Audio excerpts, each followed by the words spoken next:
The small town of Ravensbrook was an escape for the Miller family, or so they thought. After years of city life, with its constant noise and stress, they longed for peace and quiet. The move was meant to be a fresh start, new opportunities, a slower pace, and a place where their son Tom could grow up surrounded by nature rather than concrete. The house they found was perfect, or at least it seemed that way on the surface.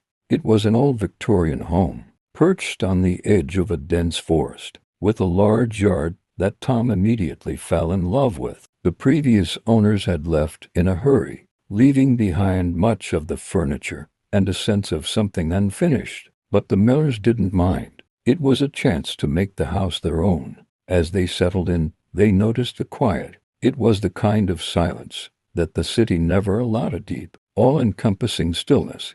But there was something else, too, something just at the edge of hearing, like a faint echo of laughter carried on the wind. Tom was the first to mention it. He was 7, with a wild imagination that often got the better of him. "Mom, did you hear that?" he asked one afternoon as he played in the yard. "Hear what, sweetie?" Mrs. Miller replied, looking up from her gardening. "The laughing," Tom said, his brow furrowed. "It sounds like kids, but different." Mrs. Miller paused, listening, but all she could hear was the rustling of leaves in the trees and the distant call of a bird. "I don't hear anything, Tom. Maybe it's just your imagination." Tom shrugged, but the sound stayed with him. As the days passed, he heard it more often, soft, high-pitched laughter, like the giggles of children playing. But it wasn't the kind of laughter that made you want to join in. It was strange and settling, as if it were mocking him. One evening, as the sun dipped below the horizon, and the shadows in the yard grew long, Tom came running inside, his face pale. "Mom, Dad, I saw them," he exclaimed. "Saw who?" Mr. Miller asked, looking up from the book he was reading. "The kids. They were in the woods, laughing. But when I got close, they were gone." Mrs. Miller and her husband exchanged a glance. They had heard stories about the woods, tales from the locals, about strange happenings and sightings, things that no one could quite explain. But they had dismissed them as superstition, old wives' tales meant to scare outsiders. "There's no one in the woods, Tom," Mr. Miller said gently. "It's probably just the wind, or maybe some animals. You know how sound can play tricks on you out here." But Tom was insistent. "It wasn't the wind. They were real, Dad. I know it." That night, as Tom lay in bed, the laughter came again, closer this time. It seemed to echo through the walls surrounding him. He pulled the covers up to his chin, his heart racing, and squeezed his eyes shut, willing it to stop. But the laughter grew louder, filling his head until he thought he might go mad. When he finally fell asleep, his dreams were filled with shadows and cold, echoing laughter. The following day, Tom was more withdrawn than usual. His parents noticed, but they attributed it to the stress of the move and the adjustment to a new environment. After all, it wasn't easy for a child to leave behind friends and familiar surroundings. Tom, however, couldn't shake the feeling that something was terribly wrong. The laughter was always there, lurking just out of earshot during the day and growing louder at night. And then there were the shadows, dark figures that seemed to flit between the trees, always just out of sight. He tried to tell his parents again, but they dismissed it, telling him it was just his imagination. Tom began to doubt himself. Maybe he was just being silly, letting his fear get the better of him. But then, one afternoon, as he played alone in the yard, something happened that he couldn't ignore. It was a cloudy day,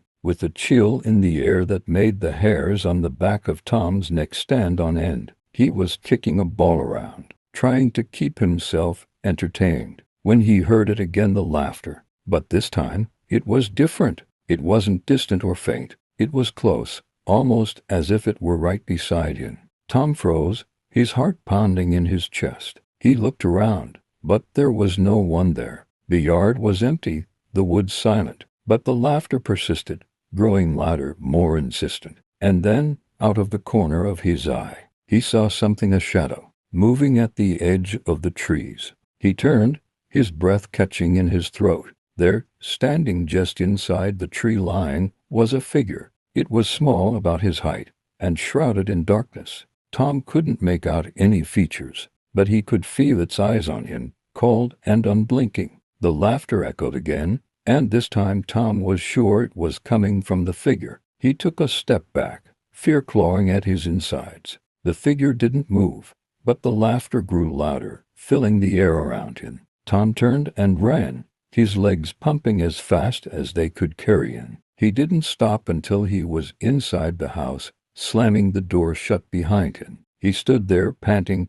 his heart racing, as the laughter slowly faded away. For the rest of the day Tom stayed close to his parents, afraid to be alone. He didn't tell them what he had seen, knowing they wouldn't believe him. But the fear gnawed at him, growing stronger with each passing hour. That night, the laughter returned, louder than ever. It echoed through the house, seeping into his dreams, twisting them into nightmares of dark figures and cold, hollow laughter. Days turned into weeks, and the laughter became a constant presence in Tom's life. It was always there, lurking in the background, a sinister reminder that something was very wrong. His parents noticed the change in him, how he had become quieter, more withdrawn, and how he refused to go outside alone.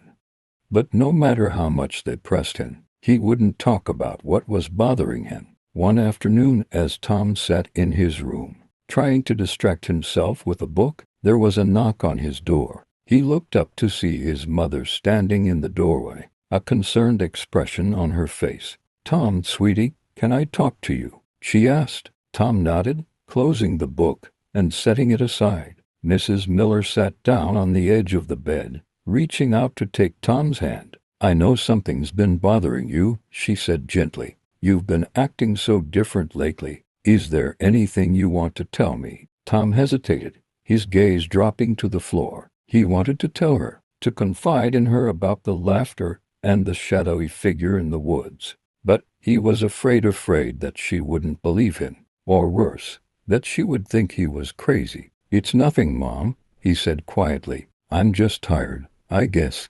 Mrs. Miller frowned, not convinced. "Tom, you know you can tell me anything, right? No matter what it is, I'll believe you." Tom looked up at her, searching her eyes for any sign of doubt, but all he saw was love and concern.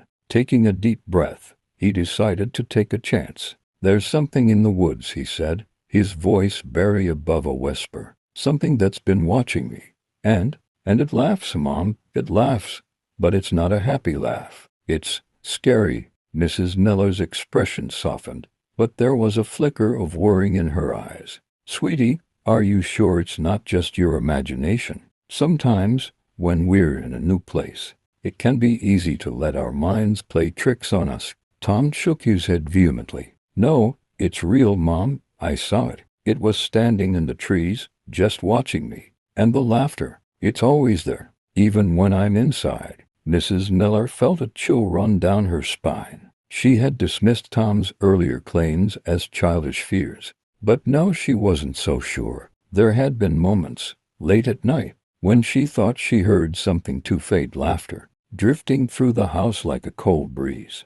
"I'll talk to your father about it," she said, squeezing Tom's hand. "Maybe we can look around the woods tomorrow, see if we can find anything." Tom nodded, feeling a small sense of relief. At least now his parents were taking him seriously. But deep down, he knew that whatever was out there, it wouldn't be easy to find or to get rid of. The next day, Mr. Miller and Tom ventured into the woods together, armed with flashlights and a sense of determination.